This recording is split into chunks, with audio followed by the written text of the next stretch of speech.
Hi, everybody. Welcome back to Talks with Talar. I'm your host, Talar. Thank you for listening. I know it's been a while since I've done one of these, but it feels good to be back, to be doing this, and I'm just going to kind of jump right in. Um, First of all, I want to say congratulations to the Las Vegas Aces. Huge win for them, back-to-back champions. Becky Hammon, one of the best in the game. I wanted her to be a Celtics coach before they hired Udoka. Um, I really think that they have something special there. I think the WNBA is on its way up. I'm excited to keep watching them and keep supporting them. And excited for next season. I think it's going to be even better. Every year is going to get better. And please get Asia Wilson her own signature shoe. What are we doing here, guys? All right, I'm going to move forward here. We're going to get into the Patriots and Celtics primarily in this episode. So we're going to start off with the Patriots. Everyone's been disappointed with them. And I know we've been spoiled for about 20 years, but I think everyone also understands fundamentally this is not a roster that's been constructed well. It is a poorly constructed roster, at least on the offensive side of the ball. Bill Belichick is a phenomenal defensive coach. He is a phenomenal defensive drafter. He like Kyle Duggar, Devin McCourty. I mean, the list goes on and on. He has drafted defensive, just amazing Pro Bowl defensive guys. Dante Hightower, these guys have been key in Super Bowls. They've been really key in Super Bowls, and is part of that 20-year Patriots dynasty. However, Bill Belichick cannot draft the offensive side of the ball. And I don't know if it's he just doesn't want to or if he just can't evaluate talent, but it's not working. And I think that at 71, his really only goal is to beat the Shula record. And I get it, but you are the greatest coach of all time. And I don't want to hear people saying, well, he was carried by Tom. Tom Brady didn't play defense. The Patriots have had consistently good defenses the entire tenure Bill Belichick has been there. He knows how to build a defense. But offensively, I mean, drafting Mac Jones, I don't know at the end of the day whose decision that was. I don't know if that was Robert Kraft. I don't know if that was Bill Belichick. It was a weird draft because it was that COVID draft in 2020. Mac had a good rookie season, but he lost, I believe it was 4 out of the last 5 games in his rookie year after the bye. And I think what has happened is, you can look at the obvious things, right? The offensive coaches they're no longer there. He has had inconsistencies from offensive coaching. The coaching has to be kind of cleaned out. They need a clean house and just really start with a clean slate on the offensive side of the ball. However, I think there's enough evidence to show that the NFL has figured Mac Jones out and figured his tendencies out. These guys are paid a lot of money to figure these things out, and they're going to do it. And Mac Jones is, I think, very much capable of being a solid starter if he has the tools and if he has a line. That's kind of the biggest thing is the Patriots don't have an offensive line, and this is a big, big issue. Mac doesn't have time to throw the ball, but even when he does have time to throw the ball, what we're seeing is his decision-making is poor. And I don't know if that's lack of coaching over the last couple of years or kind of what, but his decision-making does not seem like it has improved from his rookie year. He threw that interception in the Raiders game. Throw it away or take a sack. I just don't really understand some of the interceptions. They're not all his fault, but sometimes, you scratch your head and you're like, dude, you're making too many of these mistakes that you should know kind of how to avoid at this point, or you should know how to throw away the football. He doesn't really throw away the football. He does not throw it out of bounds. He just kind of throws it to the other team, or he just kind of overshoots or undershoots his guys. I think that listen, I'm always gonna root for him because I think the Patriots have done him a disservice. I think the Patriots have rotated coaches. They have given him poor personnel to work with. And he's, I think, handled it the best that you could ask a young quarterback to handle it. But I think Mac's ceiling is really solid quarterback with weapons like the San Francisco 49ers have. right? Your Kittle, your Debo Samuel, your Ayuk, just kind of across the board. Your Christian McCaffrey, who can really, really elevate a team. But I could also see him in like a backup, look at Brian Hoyer type role, which is also a very good role to have. Like, there's nothing wrong with being a very solid NFL backup quarterback for like 10, 15 years. You're going to make your money. Most of the time you're going to be on the sideline, but unfortunately I think we're seeing more and more injuries, so you're going to also get to play. I think that it's kind of unfair also to Belichick's end to say that he cannot develop quarterbacks, because I think we've seen, Tom Brady is Tom Brady, right? I think we can put him in a separate category. But Jimmy Garoppolo, Jacoby Brissett, Matt Castle, those are just some of the guys. Those three guys went on to be NFL starters. Jacoby Brissett was in Indianapolis for a long time.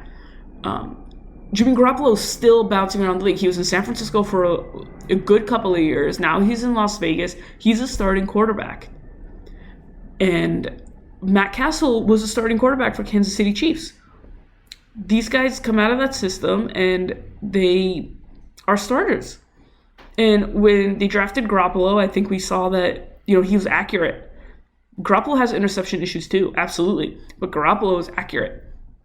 And I fully believe that if Tom had retired earlier, I think we all believe that Garoppolo would have been the guy here. I think he was capable. I think he had good coaching. I think the Patriots are able to draft a competent quarterback. It's not like Mac is not a competent quarterback. I think Mac is just surrounded by just every position is bad. And I think the defense is gassed. You don't have Matthew Judon anymore, who's probably going to leave. You don't have the rookie Christian Gonzalez because he hurt his shoulder, so he's out. He's on IR for the year. Everyone's getting hurt. And when your defense is really reliant on your second, third string guys to be your main guys, I think you're starting to kind of have some issues now. And I think that you're seeing, we're at a 1-5 season. We're in week 7 as I'm filming this, and the Patriots have the Bills coming up. And you look around the NFL, and the NFL hasn't been that stellar this year. Compared to previous years, I'm not really impressed with any one team, if we're being completely honest. I understand like the records are the records. Like the Eagles are 5-1. The Miami Dolphins can score on literally anybody on the planet. Their defense got shredded by Buffalo, though. I just don't I don't think there's anybody who's super impressive. Like when the Patriots, when they were in their like really golden years with Tom at the helm, and you had like Peyton in Indy or Peyton in Denver. Like those are stout teams. Like that Denver defense was unbelievable. That's like a generational defense. Those were great games that they were playing. And I just think that the game has changed, and it's wonderful that it's changed, and I think it's trending more offensive, which is kind of to be expected. That's how you get more viewers, right? People don't want to see really crazy hits. They want to see crazy touchdowns. They want more Tyreek Hills, right? Which I completely understand, and that's how the NFL is going to grow their brand, and they're going to grow their game. However, the red zone offenses have been bad, and the Patriots have been exceptionally bad, but kind of across the board, other than obviously Miami, like just putting up so many points, red zone offenses in the NFL this year have not put up points. We're seeing really poor play, I think, some weeks. I don't really know what to attribute that to, but it's just very interesting kind of note to make. Like it's a very interesting thing to kind of just look around the NFL and be like, this is not the way I'm used to watching football. And the playoffs always bring like really good football to the forefront, but I don't know. But I'm going to get back to the Patriots here for a second. I think that we have an interesting question coming up in terms of, do they just tank the rest of the season, or do they actually try? And if they try and they win a couple of games, they're putting themselves out of I think they would draft 5th right now. So you're putting yourself out of the top 5, and then you're going to turn around and risk not drafting a quarterback or something, and you're going to draft an offensive lineman, which is completely fine. They do need an offensive lineman, and they should draft one. And offensive linemen in the NFL are very difficult to find, like a good offensive lineman. David Andrews at center is so important for this team. And Trent Brown has been very good, but Trent Brown also has tendencies where he's not consistent. The offensive line just kind of across the board, I just don't think the team has been put together well enough to protect Mac, and the problem is Mac is not a mobile quarterback. This is kind of my biggest thing with Mac Jones is the NFL has changed. It's not Tom Brady's NFL anymore in terms of he can stand in the pocket and throw all day. And I think that's the model Bill Belichick is comfortable with, which is completely fine, but that's not what the game is anymore. You need a Patrick Mahomes, a Josh Allen, a Joe Burrow. I don't know. Just you need somebody, a Tua. You need somebody who's going to go out and run. If the line can't hold, and the line can't hold, and Mac's not really able to scramble super well. He can scramble some, but he's not a scrambling quarterback. And the other side of it is the Patriots have not even put out like an exciting product. It's this kind of the same as last year, where the Patriots were also not very good last year. They're kind of middle of the pack, and then the product was just boring. The product is still boring. And when you have 2 seasons of a boring product, something really needs to change coaching-wise. And I think this is the year Bill Belichick is on the hot seat. I think his staff is on the hot seat. I don't want him to leave just in terms of, I think defensively you're gonna miss a lot. I just think he's that good. Your defense is always going to be good, and the defense is always good for the Patriots.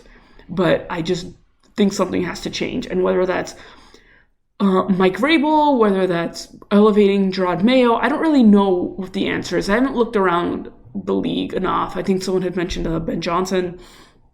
I haven't looked around the league enough to fully know, but I know that a lot of teams are probably going to make some coaching changes, right? Like Brandon Staley cannot stay in Los Angeles as the Chargers coach. That team has choked so much. Something there has to change. I think Minnesota, something's going to change. Chicago, something's going to change. And I guess my other question for Patriots fans would be if the Patriots draft an offensive lineman in the first round, if they win a couple of games, which I don't really know how they can win a couple of games, but their schedule starts to get easier. But we say that, but they got blown out by the Saints at home, and that's a beatable team. So if they do happen to win a couple of games, they get out of the top 4 or 5, they draft there's no Marvin Harrison Jr., there's no Caleb Williams, there's no Drake May. There's, a couple of quarterbacks here and there, but you're not in that like top upper echelon of like drafting. You draft an offensive lineman, wonderful. I think everybody would be pretty happy, with that. Would you? And so let's say the Bears get Caleb Williams, because the Bears have the Panthers pick and they have their own pick, so that's projected like top. They're gonna get the first 2 picks right now, so they'll probably get Caleb Williams and Marvin Harrison Jr. Great duo. You get a stud quarterback and you get a stud receiver to pair with him. Wonderful. Do the Patriots look to trade for Justin Fields? I think he also needs a fresh start. Do you try to flip Mac to I don't know, who would take him? I'm assuming maybe Las Vegas. I feel like Las Vegas would take him. I think it worked well with McDaniels that first year, so I could see that happening. And maybe you trade for Justin Fields, and maybe Fields does well in the system. I don't know. Maybe you get a new coach, you get Fields as a quarterback, you have a good offensive lineman. You go out and you have a bunch of cap space this summer coming up. Maybe you finally sign a stud wide receiver. You need a number 1. And why they don't operate with a number 1 is kind of beyond me. I don't have any answer to that. They extended Devontae Parker, who hasn't done anything while he's been in New England. And they just kind of have refused to look around the league and trade for someone. Like, why aren't you making a call about Justin Jefferson in Minnesota? My dream is Justin Jefferson in a Patriots uniform. He hasn't signed an extension. Why haven't you called about him? Maybe they have. I don't know. But do something. Get him. Get a quarterback, and then get a stud wide receiver to pair with your quarterback. It's like Joe Burrow has Jamar Chase, Tua has Tyreek Hill. Why don't you have someone for your guy? I mean, Hunter Henry's probably been one of the most productive people for the Patriots this season. He's a tight end. He is not a wide receiver. Demario Douglas, Pop Douglas. He is the guy everyone wants to watch. He is the guy everyone wants to see. He can develop into a very good wide receiver. They're not playing him enough. And this has been something we know. We know they don't play him enough. Why they don't play him enough? Again, completely beyond me. Keyshawn Booty. Don't really understand what is going on there either. Unless he's hurt, he needs to be on the field. You need to develop young talent. This is what happens when you're not good anymore. And it's fine that the Patriots aren't good anymore. I'm totally okay with that. We had 20 years of being the greatest team ever. It's so fun to watch. If you're not good, at least be fun. When the Celtics had the years when they were, after KG and Paul Pierce left and they weren't very good, they were still fun. They were still fun to watch. At least be bad but fun to watch. Also, get new uniforms. The uniforms are just as boring as the team. The product is bad. The uniforms are bad. Just refresh everything. Hit the restart button, Robert Kraft. Clean everything out. Hit the restart button. Go spend money. Do it. You have to spend money to make money, especially in the NFL. Go out and do it.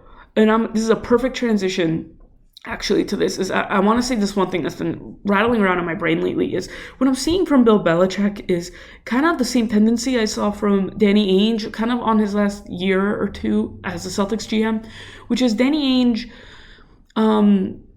was getting guys at the end of the bench to surround Jason Tatum with, I should say, and Jaylen Brown with, Marcus Smart, who weren't really going to stick around the rest of the league. Like Semi Ojeleye, great. But he was not capable of being your backup to Jason Tatum. He should have been your third string. Like, he just wasn't the guy. They just did not have enough talent around the Celtics. So I believe I don't know what exactly happened, but it seems to me that the management, like, he wasn't giving Brad Stevens really anything to work with either. I feel like Wick Grosbeck and the team owners were like, we need to we have a generational talent in Tatum, and we have a all-star in Brown. You need to put together a roster, and if you're not going to do that, if you're not up to the job, we need to change and restructure. Danny Ainge left, went to Utah. Brad Stevens basically has been given a blank check. Go get your guys. Celtics are loaded. Celtics are absolutely loaded. And you know why? Because they restructured and they're like, we have an internal problem, we need to fix it. And they communicated and they said, this is what we're going to do. And guess what? You have Drew Holiday and Kristaps Porzingis now, to pair with Jason Tatum, Jaylen Brown, and Al Horford. And you have guys that could fill out that bench. Preseason just ended. Team starts games in a couple days. You have Derek White as well. Yeah, Danny Ainge also went out to Utah, did a phenomenal job rebuilding. He's great at rebuilding. He is absolutely great at rebuilding. Utah is fun. Utah has a bright future, and Utah has a lot of draft picks. There are just some GMs that do one thing better than the other. I think Bill also probably got used to doing less with more. Tom could kind of throw to anybody. Brady could do anything. And he didn't need to get the super expensive receiver. But now you need, this NFL right now, you need the expensive receiver and you need the expensive quarterback. It just is what it is. Or you need a good enough quarterback, but his weapons need to be expensive. And not expensive just to be expensive and good. You need Jamar Chase. If you're going to have a solid QB, you need Justin Jefferson. Kirk Cousins has Justin Jefferson. Kirk Cousins is not Tom Brady, but he has a star receiver who can catch anything. Jamar Chase can catch anything. I mean, it's really something. But I'm going to transition to the Celtics. From there, I said my piece. I really just need to talk about the Patriots. Celtics are a couple days away from the opener. They just finished their last preseason game. They need to stay healthy. They stay healthy. This team is good. Jason Tatum is down there on the block bullying people. He has really grown into, he has broad shoulders. He's really grown into those. This team is so good. I mean, Porzingis just spaces the floor, and the way he opens up the floor, It's just, he opens up the floor at the 3-point line, and then you can make cuts to the basket. And Jaylen Brown is probably your best cutter to the basket, along with Derek White.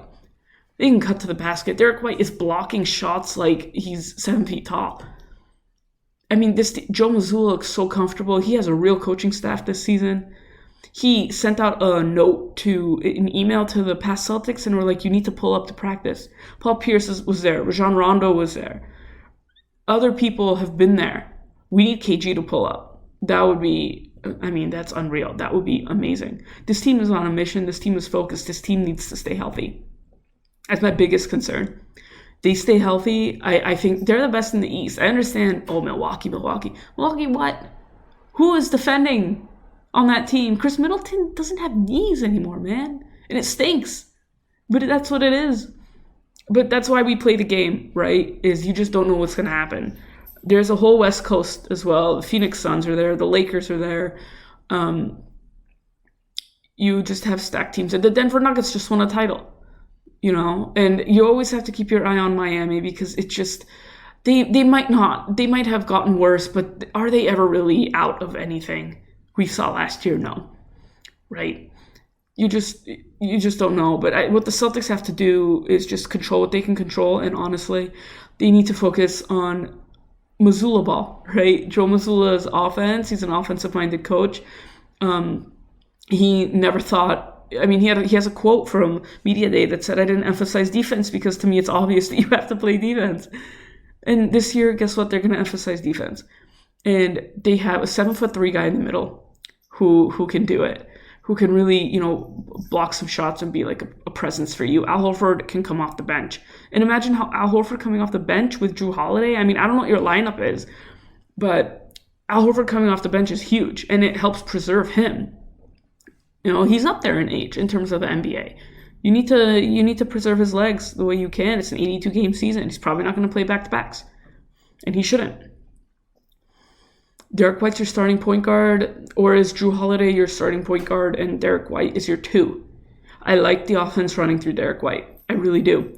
I like the idea of Jrue not having to do as much, and then he has more energy on defense.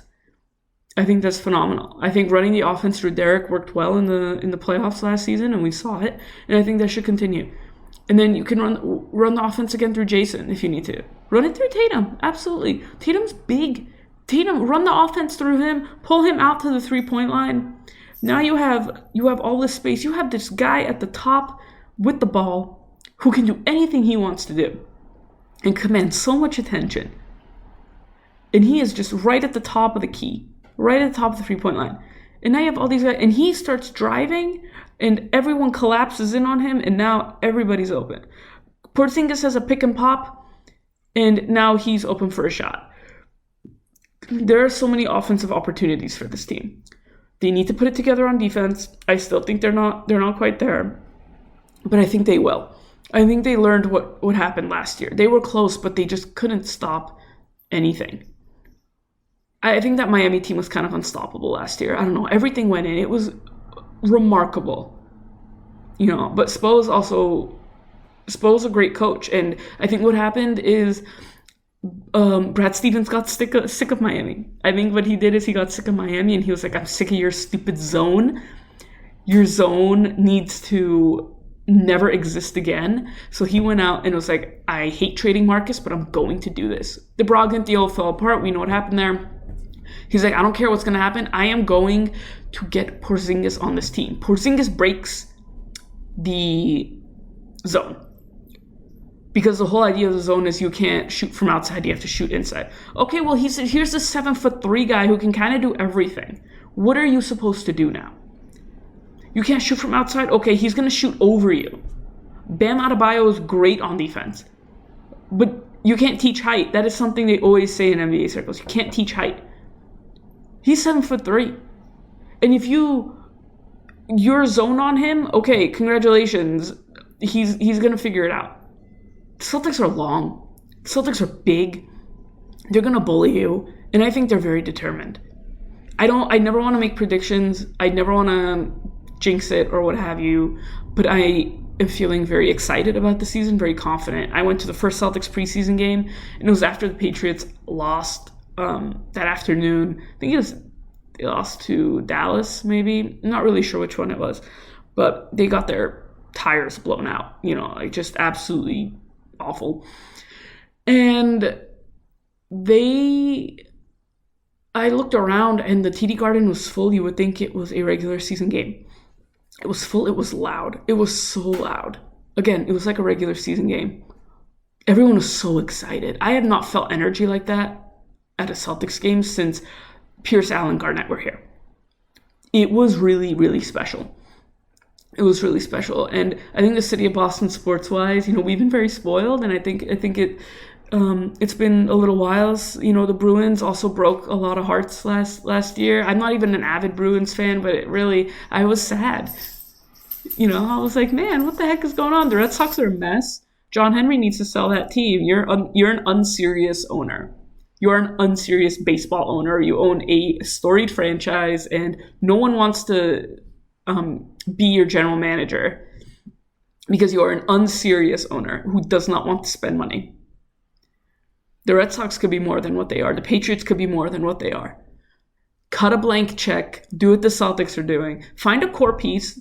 I don't know who that is for New England. I don't know who that is for Patriots. Whether they draft a quarterback, I don't know who it is. Find a key piece. Cut a blank check. Do it smart. Don't be dumb with your spending. Do it smart, but give the green light to spend. Patriots need to get back to being good.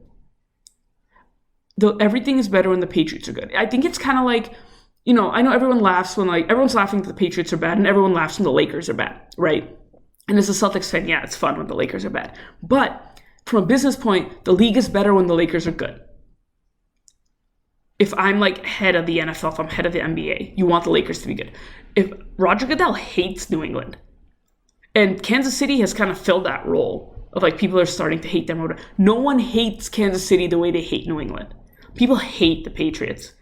It is very different. People hate Tom Brady. Because, yeah, Patrick Mahomes kind of can tear you apart. And so what the Patriots did, the Patriots eviscerated people. For 20 years, the people hate New England much more. Because people also hate Bill Belichick. People don't hate Andy Reid. I've never met someone who's like, man, I hate that Andy Reid. Does that even exist? I don't think that exists. People hate Bill Belichick. They can't stand him. And yes, the league is having its fun, with Patriots being bad, and the fans are having such a good time. And Buffalo Bills fans love it. Everyone loves it. The Jets love it. Everybody loves it. But the Patriots need to be good. It's more fun. Everything's more fun. And I love the fact that Patriots play that villain role. But they need to be good. So go out and get your core piece. Celtics got their core piece. Celtics got multiple core pieces.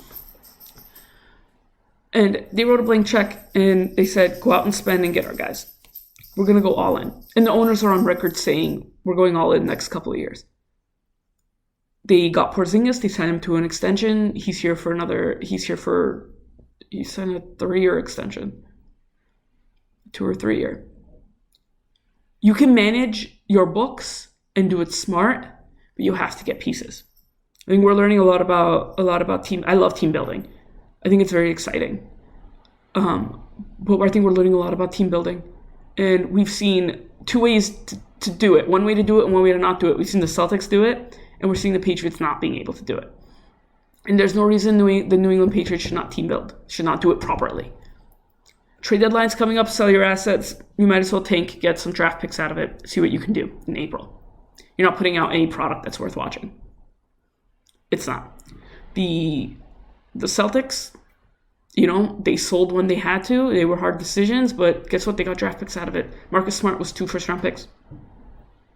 That stunk. I hated it. But now you have 2 first-round picks. You always have to think ahead. This is a chess match. This is how being a general manager works. Being president of basketball operations. You need to be thinking ahead all the time. It's not, you did this thing for 20 years. What have you done for me lately? And it sucks. But that's how sports is, especially in America. Sports in America is very, very, very much like you need to win. The NFL, you need to win. You have 17 games. What are you going to win? The 2 against the Jets? Are they even capable of beating the Jets right now? I don't know. This sidetracked from the Celtics, but not much to say about the Celtics. Just very excited.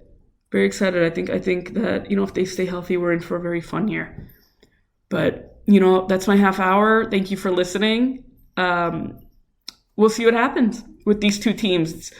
One is on the downslide and one is on the up. So go Celtics, go Pats, and go Bees. Bruins have started, and it's very exciting. Thanks for listening, everybody. This has been Talks with Talar.